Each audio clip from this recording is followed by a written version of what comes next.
Marine Le Pen sera-t-elle interdite d'élection présidentielle? Finalement, c'est la question à travers son procès en appel qui a démarré hier. Oui, c'est la cour d'appel qui en décidera et c'est bien tout le problème. 3 magistrats auront une influence décisive sur l'élection présidentielle, donc sur l'avenir du pays.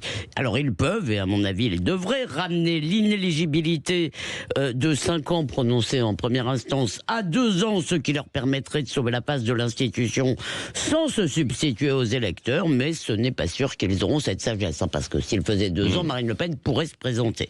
Donc, Marine Le Pen risque donc d'être écartée d'une élection dont elle est la favorite pour un délit que la plupart des partis ont commis en employant leurs assistants à d'autres tâches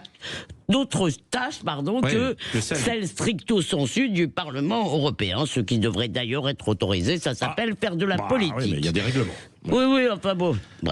Mais c'est un délit, d'accord, mais François Bayrou, poursuivi pour les mêmes pratiques, a été relâché. C'est car, selon les juges, il n'avait pas l'intention de commettre un délit. L'intention, c'est le mot important. Justement, Marine Le Pen reconnaît désormais avoir fait une faute, mais elle affirme qu'elle n'en avait pas conscience, comme Bayrou.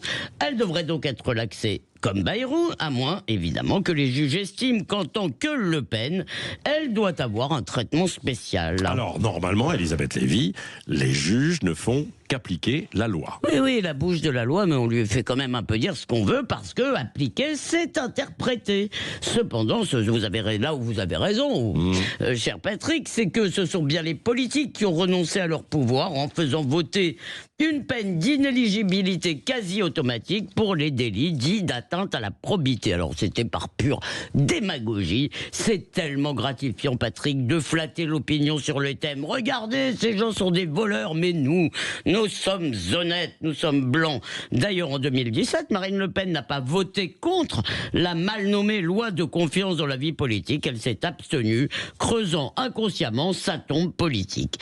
Alors les juges, ou certains juges bien sûr, mais ce sont souvent ceux qui incarnent l'institution, n'avaient pas attendu cette loi pour jouer les justiciers. Depuis longtemps, ils n'ont plus comme mission, on dirait qu'ils n'ont plus comme mission, de sanctionner les fauteurs de troubles ou de trancher les conflits, mais de purifier la démocratie. En pleine campagne, ils n'avaient pas hésité à poursuivre François Fillon pour un délit qui est très très courant à l'Assemblée nationale, en tous les cas qu'il était à l'époque. Résultat, on ne saura jamais qui les Français auraient choisi sans ce coup de pression. En réalité, c'est l'inéligibilité, ça fait 3 fois que je le dis sans me tromper quand même, qui est contraire au principe cardinal de la démocratie. C'est aux Français de choisir leurs dirigeants, c'est aux Français de décider les entorses qu'ils tolèrent.